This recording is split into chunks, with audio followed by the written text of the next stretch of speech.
Hello friends, I am Pushpendra. स्वागत करता हूँ फ्लाई हाई एकेडमी भोपाल में। इस वीडियो में हम पढ़ेंगे संस्कृत का सबसे ज़्यादा ज़रूरी और आईएमपी टॉपिक जिसका नाम है विभक्ति। विभक्तियों को समझेंगे हम कि इनकी शॉर्ट ट्रिक क्या होती है, इनको किस तरीके से आप याद रख सकते हैं, किस तरीके से पहचान सकते हैं। तो यहाँ पर मैंने पूरी कोशिश की आपको समझाने की।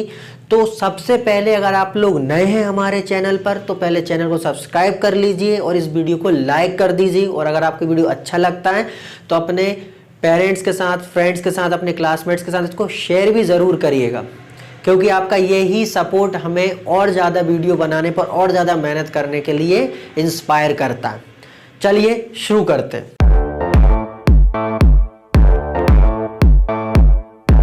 विभक्तियां संस्कृत में टोटल आपकी जो विभक्तियां होती हैं वो है 7 विभक्ति होती हैं, जिसको नाम है प्रथमा, द्वितीय, तृतीय, चतुर्थी, पंचमी, षष्ठी और सप्तमी विभक्ति। इसके साथ संबोधन को भी जोड़ दिया गया है। अब वो कैसे क्या जोड़ा है उसको मैं आपको आगे समझाऊंगा। सबसे पहले इसका एक शॉर्ट ट्रिक आपको समझना चाहिए और इसको जानना चाहिए कि क्या होता है। इसको याद करने का एक रायम है, एक मान लीजिए कि एक आप इसको एक श्लोक जैसा याद कर सकते हैं। वो है कर्ता ने कर्म को करण से, संप्रदान को के लिए, अपादान से अलग होना, संबंध का की के रे रा री, अधिकरण में पे पर और संबोधन हे रे अरे आदि। आप इसको कैसे याद करेंगे? कर्ता ने कर्म को करण से, संप्रदान को के लिए, अपादान से अलग होना, संबंध का की के, अधिकरण में पे पर, संबोधन हे रे अरे आदि। ये याद करने से ये हो जाएगा, आपको ये याद हो जाएगा कि भैया कि बेसिकली जो 7 विभक्तियां हैं उनको हमें याद करने के लिए, उनको समझने के लिए वो क्या होते हैं। तो आप समझ जाएंगे जहां पर भी आपको ने देखा, मतलब कि प्रथम विभक्ति यहाँ पर भी को है, मतलब द्वितीय विभक्ति यहाँ पर भी से है, वहां पर तृतीय विभक्ति यहाँ पर भी को के लिए आ रहा है, मतलब चतुर्थ विभक्ति जहां पर भी से आ रहा है, बट यहाँ पर अलग होने की बात हो रही है तो वो अपादान। जहां पर संबंध किसी दो चीजों के बीच में रिलेशन आप बता रहे हैं तो वो आपका काकी के रारी आ जाएगा। और जहां पर मैं पे पर कोई चीज आ रही है इसका मतलब अधिकरण। अभी हाल फिलहाल में इतना ही समझते हैं और आपके लिए इतना ही अच्छा है। तो वीडियो को आप स्किप मत करिएगा, अदरवाइज आपको कंफ्यूजन हो जाएगा कि क्या समझाया, क्या हुआ, क्या नहीं। मैं यहाँ पे एग्जाम्पल सहित आपको बताने वाला हूँ कि क्या क्या कैसे कैसे होना। तो उससे पहले हमने ये कर्ता ने कर्म को करण से के द्वारा, संप्रदान को के लिए, अपादान से लगन, संबंध काकी के, अधिकरण में पेपर और संबोधन हे रे अरे आदि हमने रट लिया या समझ लिया। इसका आप स्क्रीनशॉट ले लीजिए, इसको याद कर लीजिए, रट लीजिए, बिल्कुल रट लीजिए इसको और अपनी जबान पे इसको बिल्कुल तुरंत आना चाहिए, कंठस्थ कर लीजिए इसका मतलब। ठीक है, अब मैं आपको समझाता हूं कि प्रथमा विभक्ति को किस तरीके से पहचानना। ये तो आपने तरीका समझ ही लिया है, अब हम समझते हैं इसको कैसे पहचानना। कर्ता ने, कर्ता क्या होता है बेसिकली? प्रथमा विभक्ति मतलब जो प्रथमा विभक्ति कहाँ लगती है? कर्ता में लगती है। इंग्लिश में कहें तो सब्जेक्ट होता है। कर्ता मतलब जो कोई काम करता हो, कर्ता। जैसे मैं पढ़ाता हूं तो मैं यहाँ पर करता हूं, आप पढ़ते हैं तो आप यहाँ पर करता है। जो कर्ता में, तो प्रथम विभक्ति हमेशा कहाँ लगती है? कर्ता में लगती है। जैसे मैं एग्जांपल ले रहा हूं प्रथमा का, सह पठती, सह पठती। तो आप ध्यान से देखेंगे, ये एक एग्जाम्पल मैंने लिखा है सह पठती। तो आप ध्यान से देख पा रहे होंगे कि ये जो सह मतलब विसर्ग लगे ये करता है, मतलब इसका मतलब हिंदी में अगर हम लेंगे तो वह पढ़ता है, वह या वो पढ़ता है।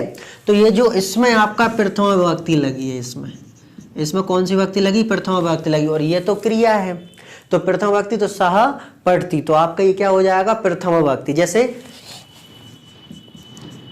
राम दृश्यति, तो राम देखता है, राम देखता है। तो जो राम मतलब ये करता है, ये सब्जेक्ट जो कर रहा है, जिस चीज को करता है वो कौन कहलाता है? कर्ता कहलाता है, सब्जेक्ट कहलाता है। तो यहाँ पर राम में प्रथमा विभक्ति लगी है। समझ में आ गई बात? तो क्रिया को करने वाला कर्ता कहलाता है, क्रिया को करने वाला कर्ता कहलाता है, किसी भी कार्य को करने वाला कर्ता कहलाता है। तो कर्ता क्या होता है? कर्ता आपका हमेशा जो कार्य करता है वो करता है। जैसे हिंदी में आपके या इंग्लिश में आपके सब्जेक्ट होता है he, she, it, I, we, they, you, singular, plural. ये जो आपके सब्जेक्ट है बेसिकली वो ही आपका कर्ता होता है। जैसे मैं हूं, मैं भी करता हूं, मैं बोल रहा हूं तो इट मीन्स करता है। तो जो करने वाला, क्रिया को करने वाला कर्ता कहलाता है। तो राम में यहाँ पर प्रथमा विभक्ति लगी हुई है। तो आप ये चीज समझ गए, होपफुली आप समझ गए होंगे। तो अब हम प्रथमा विभक्ति के बाद आते हैं द्वितीय विभक्ति पर। द्वितीय विभक्ति का नाम क्या है? कर्म कारक। द्वितीय विभक्ति कर्म कारक, कर्म में लगती है, कर्म में लगती है। कर्म मतलब कार्य। तो कर्म को, तो किसी चीज को करते हैं हम, किसी चीज को करना, किसी चीज को करना, जो करता होता है वो किसी चीज को करता है। तो को ये हैगा कर्म को, तो कर्ता कर्म को करता है, तो कर्ता कर्म को करेगा, तो कर्म में द्वितीय विभक्ति लगेगी। इसका एक एग्जांपल देख लेते हैं, जैसे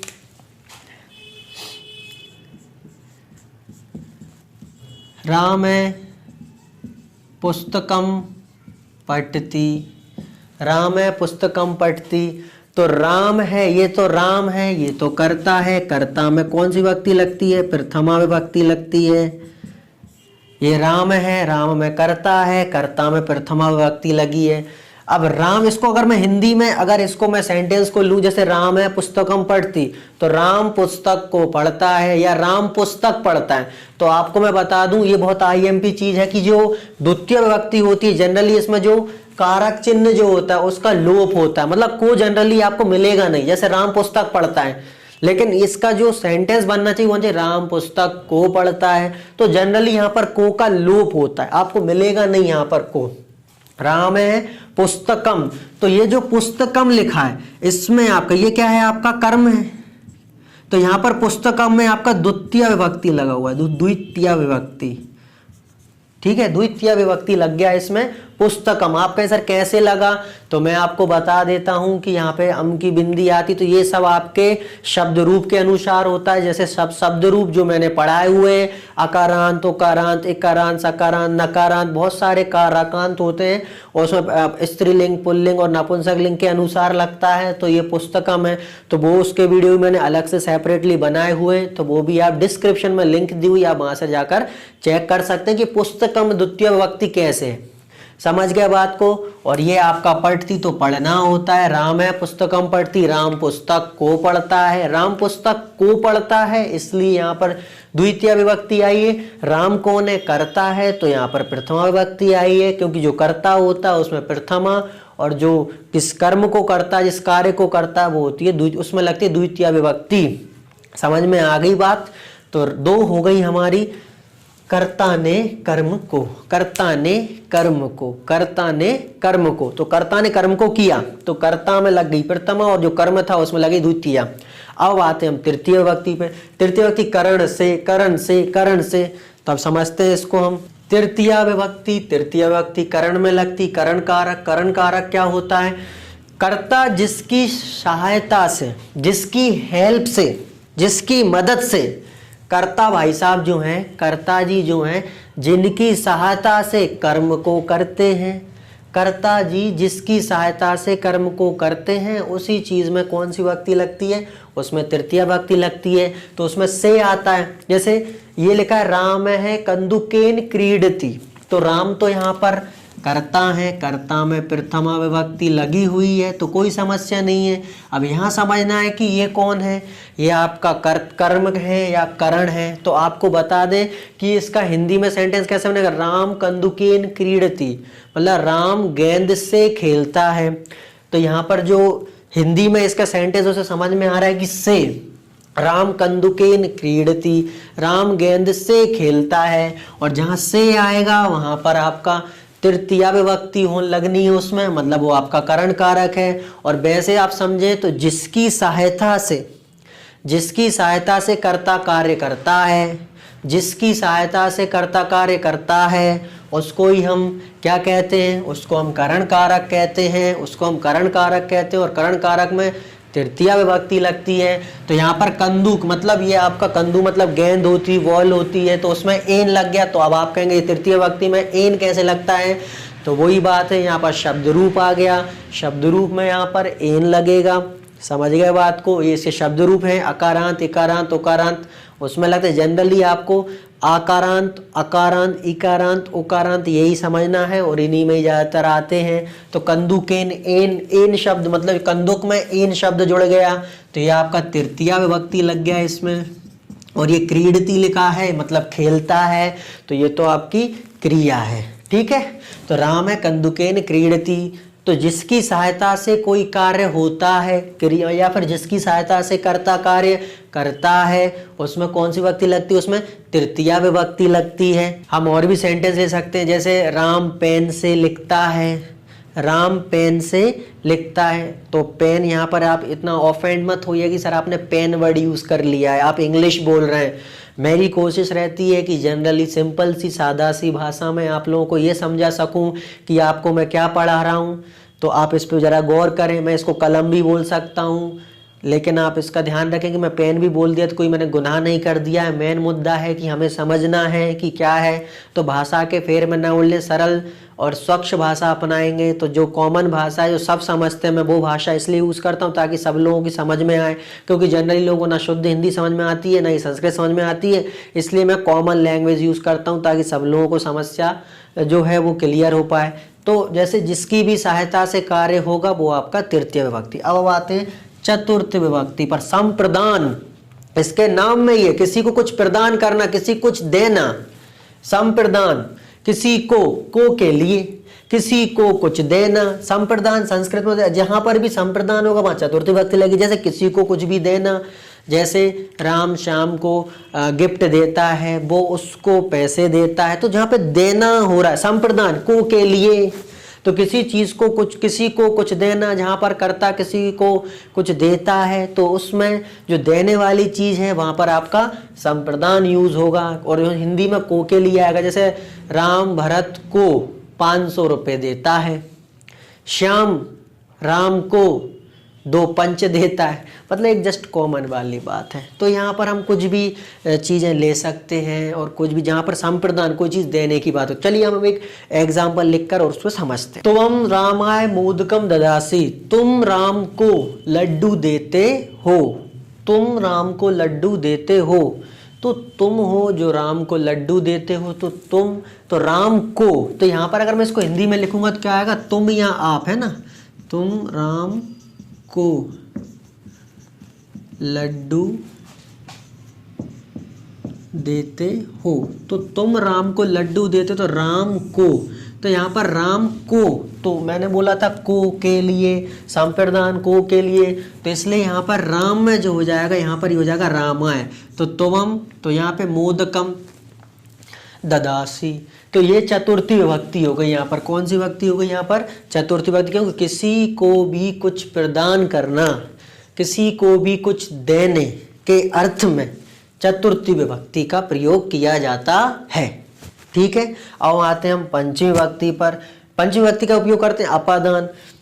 अपादान मतलब किसी चीज से अलग होना। तो मैं आपको बता दूं, जैसे किसी चीज से अलग होना, किसी से भयभीत होना, डर के सेंस में, डर वाले वाक्य में, किसी से भय के वाक्य में, और किसी चीज से अलग होने के वाक्य में, या किसी चीज से दूर होने के वाक्य में आप पंचमी विभक्ति का प्रयोग वहां पर करते हैं। जैसे वृक्ष से पत्ता गिरता है तो ये हो जाएगा, जैसे वृक्षात पत्रम पतति, वृक्ष से पत्ता गिरता है, यहाँ पे पत्ता गिर रहा है इसलिए पतति है, बहुत सारे गिरेंगे तो पतंती आएगा।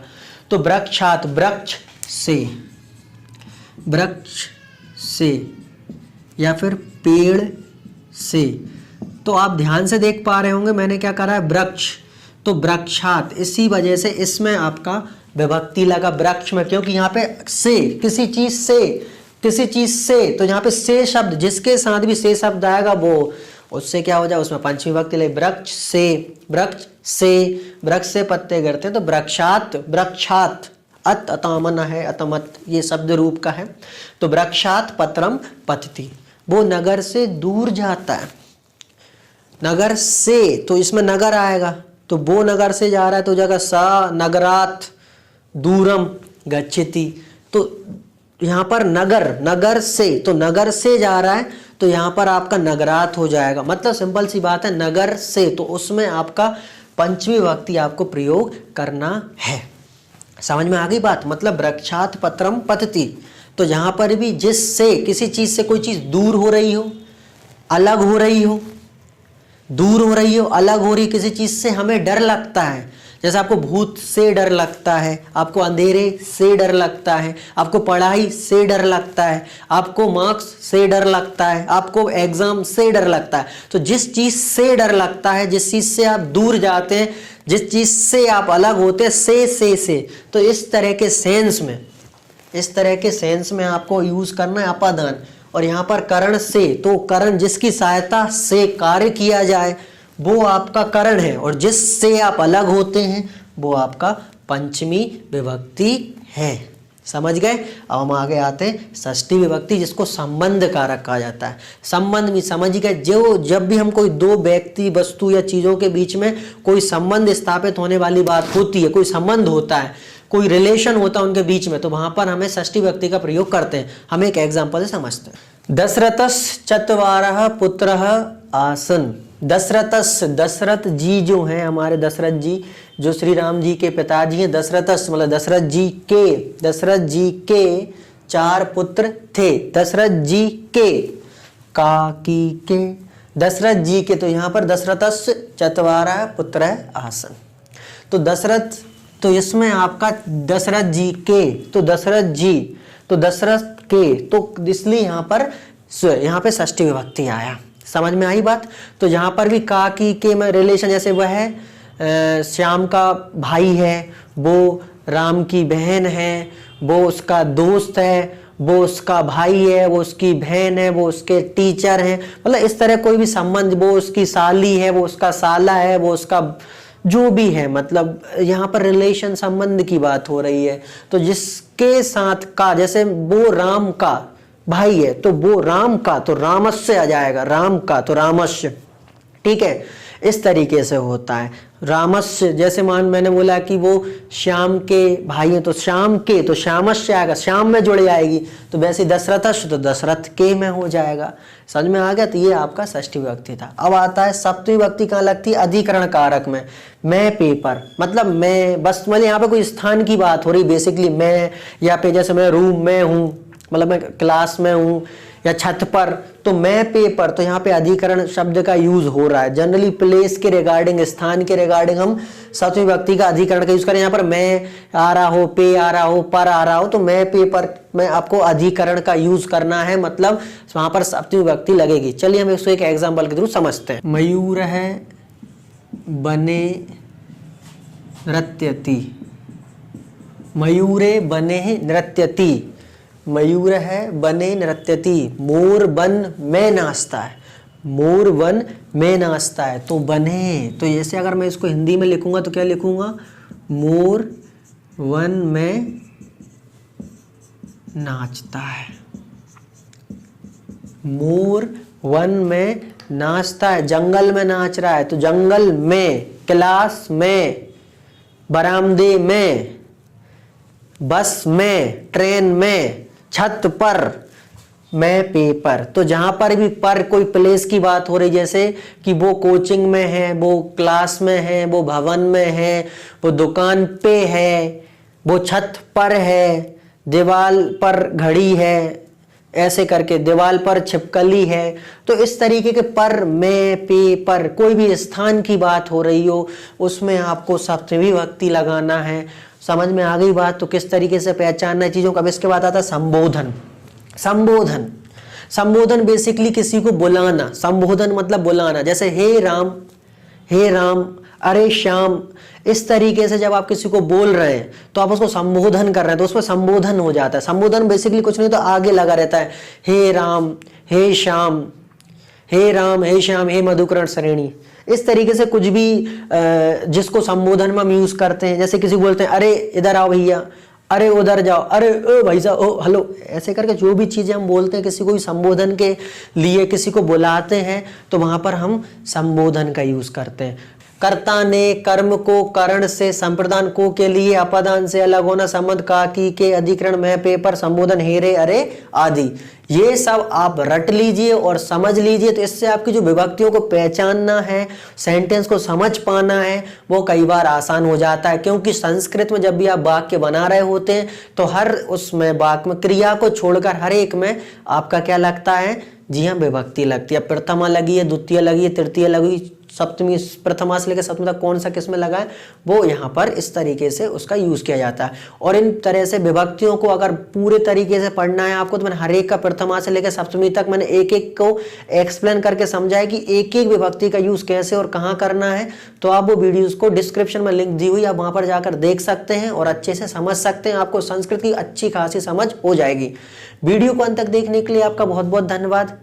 Thanks for watching.